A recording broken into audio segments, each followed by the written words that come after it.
What's going on, guys? Spencer-Mack here. Got a request to speak on the subjects of carbohydrate cycling and nutrient timing. What's the best way to time your intake of food and nutrition with your exercise? Now, there's a myriad of variables, and ultimately you have to find out what works best for you, depending on your environment, your genetics, your workload throughout the day, how you want to structure things. All of these variables are going to go into the formula that is ultimately best for you.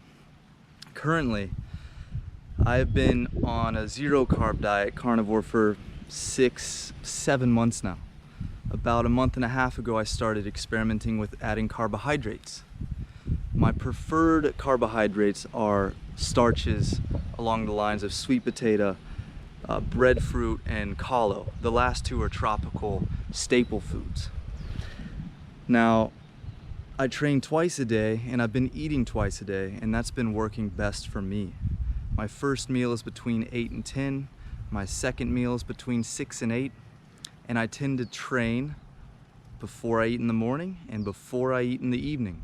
Now, I used to not be able to eat carbohydrates in the morning. I used to not be able to eat in the morning at all.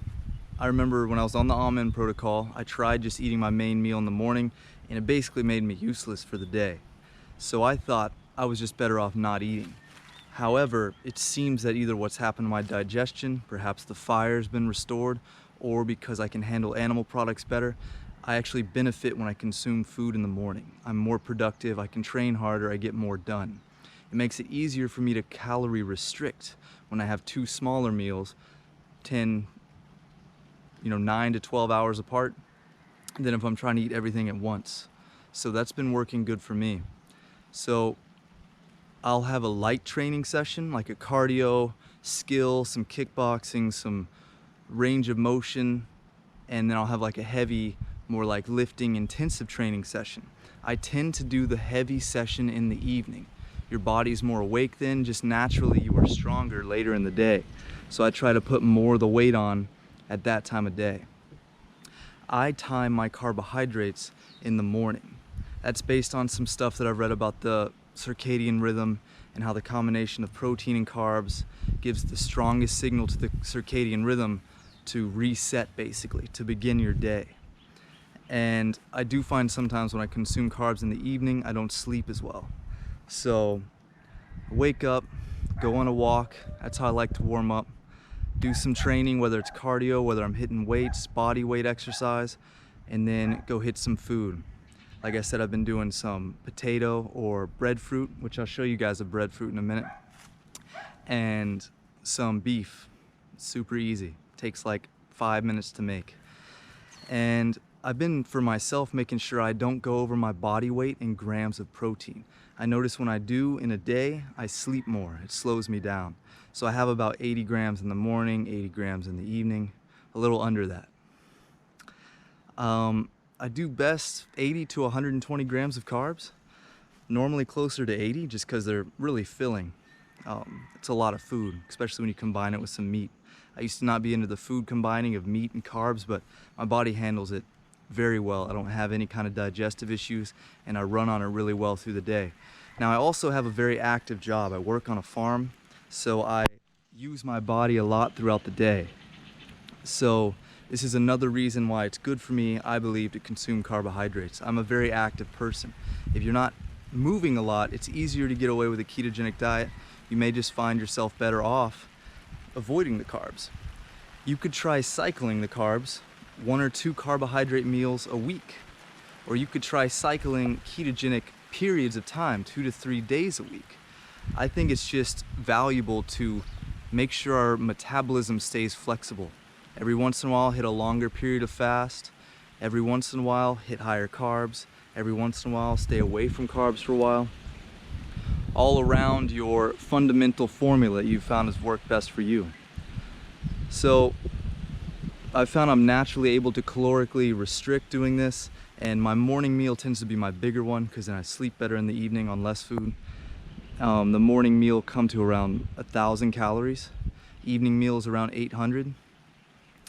And as I said, all the carbs are in the morning. So then I'll go and train again, 6 o'clock in the afternoon, eat between 6 and 8, and that's, you know, around 80 grams of protein and more fats. And I've been doing, with the beef and butter, I've been doing cod liver, not cod liver oil, but cod liver, and also enjoying some oysters. Really been digging those foods. And, you know, I might add some beef fat if I'm trying to bring the fat up, but that's about it. It's really simple. I find when I eat like this, I'm not as hungry, I'm more satiated, and it's not difficult for me to just get through the day, to power through the day, and not overeat, and to be content with simple foods.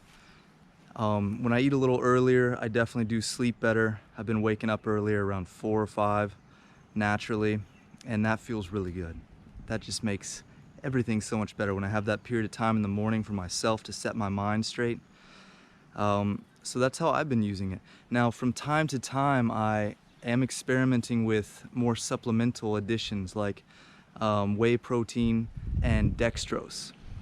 Now, dextrose is pure glucose, and glucose is preferred by the muscles in comparison to fructose as a fuel to reestablish glycogen stores.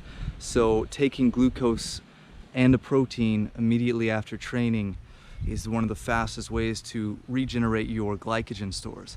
And if you're going to go train again in the near future, that's a good thing. If you're not training again for a while, for a day, you got no problem. Your body can restore glycogen, no problem. Since I'm training twice a day and I'm working through the day, I find it very beneficial to hit those sugars like that sometimes. And I'm not doing a lot of them. I'm doing 20 grams probably of glucose and 20, 30 grams of protein. And that's been working mighty fine for me. Sometimes I'll hit that right after I train and then eat 45 to an hour later. And it's just been working good. It feels good. I'm able to get more training in, I'm recovering better, and food is not such a big deal. Like, I definitely found that in my experience when I was fasting chronically. Food just became this thing at the end of the day, like this golden light. But now the golden light is spread throughout the day. And I'm still maintaining calorie restriction and really feeling my body respond well to it. So that's where I'm at now in my experiment. If you guys have any insights or experiences along those lines that you like, share them. Actually, let me take you to the breadfruit tree real quick. See the rain cruising across the mountains. Oh yeah. I'm not sure if I stated this, so I'll reiterate it. Your body is most insulin sensitive in the morning. So that's another reason I like the carbs then. And after you train, you're also more insulin sensitive. So you get these sugars in your body and they're utilized immediately. They don't have time to float around and cause all that glycation and whatnot. So over here, off in the distance, we have the breadfruit tree.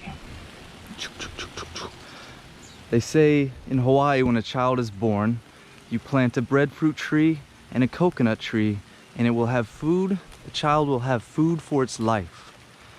This tree produces a massive amount of food, especially once they become mature. You see all these fruits on them.